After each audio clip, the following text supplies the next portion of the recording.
Dear student, Assalamu alaikum. Today our topic is nervous system. हमारी body के अंदर system coordination से काम करते हैं। जैसा कि आप जानते हैं, बॉडी सेल से मिलकर बनती है और सेल टिश्यूज़ बनाते हैं। जब टिश्यूज़ मिलकर ऑर्गन बनाते हैं, ऑर्गन मिलकर ऑर्गन सिस्टम्स बनाते हैं। ये ऑर्गन सिस्टम जब मिलकर काम करते हैं तो ये इनमें कोऑर्डिनेशन आ जाती है। एक मिलकर ये काम करते हैं और कोऑर्डिनेशन सिस्टम इसे हम कहते हैं। अब यही कोऑर्डिनेशन सिस्टम्स की जो होती है वो नर्वस सिस्टम बनाती है। अब नाउ नर्वस अब turn to page number 2 students. Nervous system दो चीज़ों पर मुश्तमिल होता है। Number 1 CNS system and PNS system. CNS system को हम सेंट्रल नर्वस सिस्टम कहते हैं और पीएनएस सिस्टम को हम पेरिफेरल नर्वस सिस्टम कहते हैं। जब हम ये बात करते हैं सेंट्रल नर्वस सिस्टम की, तो सेंट्रल नर्वस सिस्टम में ब्रेन, स्पाइनल कॉर्ड आ जाती है, जबकि पेरिफेरल नर्वस सिस्टम में नर्व्स का एक पूरा नेटवर्क होता है जो पूरे जिस्म में फैला हुआ होता है। ये दोनों सिस्टम मिलकर हमारी बॉडी को चलाते हैं।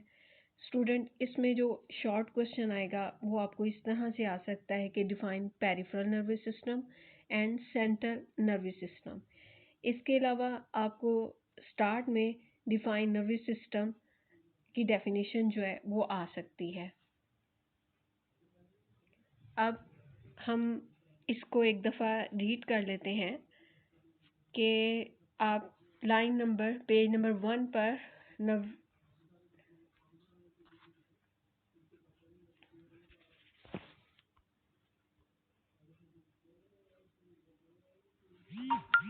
नर्वस सिस्टम पर आप आएँ। यहाँ पर आप शॉर्ट क्वेश्चन नोट करें, define nervous system. Line number 2 में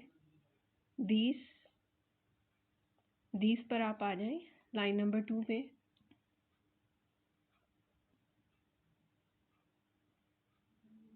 there is an organ system in our body which carries message from one part to another and coordinate body functions. This system is called nervous system. आप page number 2 पर आप आ जाएं। यहाँ पर आप define central nervous system and peripheral nervous system. Central nervous system, आप line number 4 पर आएँ। The central nervous system is composed of brain and spinal cord. Peripheral nervous system की आपने हेडिंग देनी है। Peripheral nervous system consists of network of nerves which connect the central nervous system to all part of the body. अब next, now we proceed to our next topic which is neuron और nerve cell. Diagram पे जिस तरह आप देख रहे हैं, diagram में आपके पास शो हो रहा है डेंड्राइट्स, न्यूक्लियस, साइटोप्लाज्म,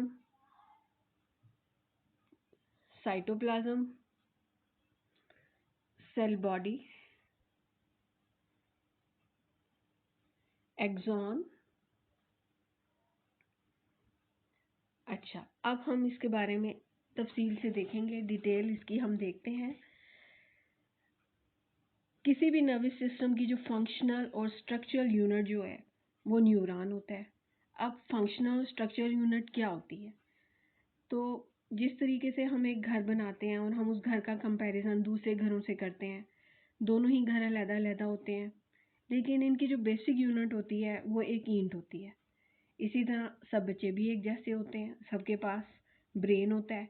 कोई बच्चा फर्स्ट आ जाता है तो कोई बच्चे के नंबर कम आ जाते हैं। दोनों के दिमाग अगर हम कंपेयर करें तो दोनों के दिमाग की जो बेसिक यूनिट होगी वो न्यूरॉन है। अब इसमें अगर हम देखें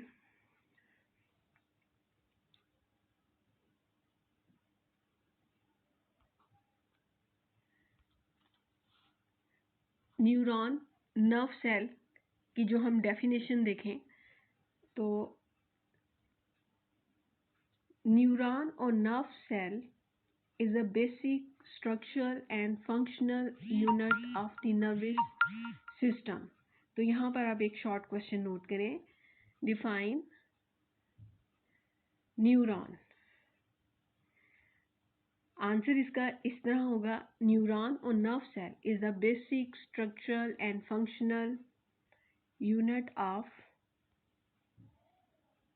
नर्वस सिस्टम। अच्छा, यहाँ तक आपने इसको आंसर लेना है। आगे आप देखें कि ऑल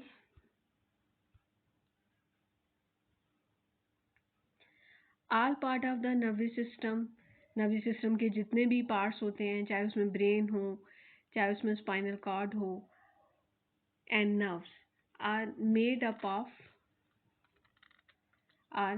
ऑफ द न्यूरॉन। ये सब के सब जो हैं किनसे मिलकर बने हैं, चाहे हमारा दिमाग है, चाहे स्पाइनल कॉर्ड है, वो सब हमारा किससे मिलकर बना है, न्यूरॉन से मिलकर बना है।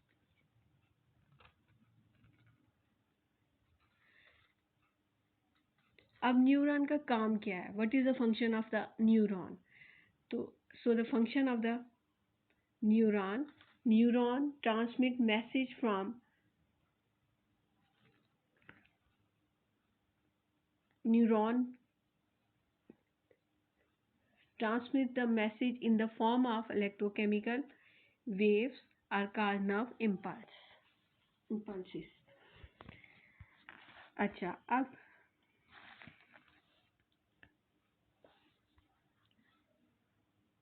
न्यूरॉन के अगर हम पार्ट्स अब हम देखते हैं डिटेल से कि न्यूरॉन के कितने पार्ट्स होते हैं।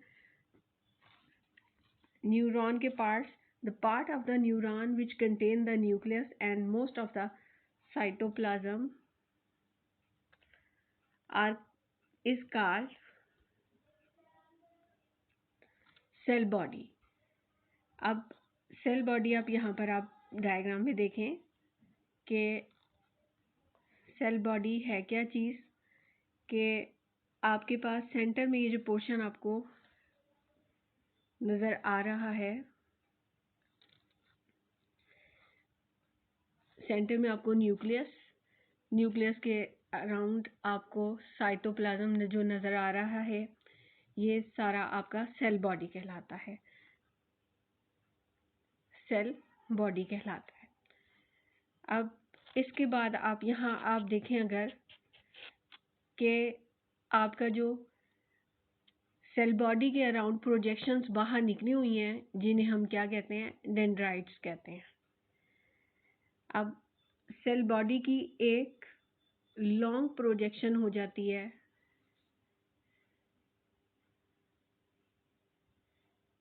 ये लॉन्ग प्रोजेक्शन जो है वो एक्सॉन कहलाती है। लॉन्ग प्रोजेक्शन हमारी एक्सॉन कहलाती है। फिर यही लॉन्ग प्रोजेक्शन का जो टर्मिनल पार्ट है, टर्मिनल पार्ट यानी इसका जो एंड वाला जो पार्ट है, वो हमारा टर्मिनल एंड ऑफ एक्सॉन कहलाता है। तो ये तो था हमारा स्ट्रक्चर।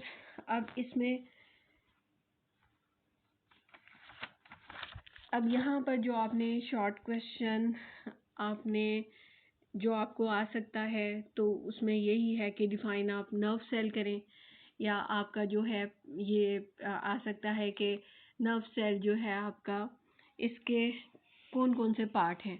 तो इसके पार्ट्स आपके सेल बॉडी है, एक्सॉन है, डेंड्राइट्स है। अब सेल बॉडी जो है वो आपकी क्या है, सेल बॉडी आपकी, इसको आपका जो न्यूरॉन का जो न्यूक्लियस है और साइटोप्लाज्म कलेक्टिवली जो है उसको कहा जाता है सेल बॉडी कहा जाता है। सेल बॉडी से बाहर की तरफ जो है वो प्रोजेक्शंस निकलती हैं, उनको डेंड्राइट कहा जाता है। और फिर इसके बाद इसकी एक्सॉन जो है वो होता है। तो स्टूडेंट्स जो आज हमने जो टॉपिक आज हमने देखे हैं, तो इसमें हमने देखा है कि हमारा आज हमने कि पेरिफेरल नर्वस सिस्टम हमारा क्या होता है। सबसे पहले हमने नर्वस सिस्टम के बारे में देखा, फिर हमने सेंट्रल नर्वस सिस्टम देखा, पेरिफेरल नर्वस सिस्टम देखा, फिर हमने देखा कि नर्वस सिस्टम की बेसिक यूनिट क्या है। तो बेसिक यूनिट जो है नर्व्स है। फिर हमने नर्व के बारे में देखा कि नर्व होते क्या हैं, फिर उसके बाद नर्व किस तरीके से काम करते हैं, इसका स्ट्रक्चर क्या होता है। तो नर्व जो होते हैं वो अपना मैसेज जो है वो कन्वे करते हैं। अब मैसेज जो है वो किस तरह कन्वे होता है, तो इनका मैसेज जो है वो इलेक्ट्रोकेमिकल वेव की सूरत में कन्वे होता है। अब इसके बाद हमने और नर्व इम्पल्स भी से जो मैसेज कन्वे होता है उसको हम नर्व इम्पल्स भी कहते हैं। फिर इसके बाद हमने देखा कि इसका जो है स्ट्रक्चर क्या होता है। तो इसके स्ट्रक्चर में सेल बॉडी आ जाती है। न्यूरॉन में जो सेल बॉडी होती है वो किस तरीके से बनती है, न्यूक्लियस और साइटोप्लाज्म जो है वो मिलकर जो है वो सेल बॉडी को बनाते हैं। फिर इसमें हमने देखा कि जो प्रोजेक्शन सेल बॉडी से बाहर की तरफ निकलती हैं वो हमारी डेंड्राइट कहलाती हैं। फिर हमने देखा एक लॉन्ग प्रोजेक्शन बाहर की तरफ निकलती है, तो उसको जो है हमने फिर किसका नाम दिया, एक्सॉन का नाम दिया। उसके टर्मिनल एंड को जो हमने टर्मिनल एक्सॉन का नाम दिया। Thank you.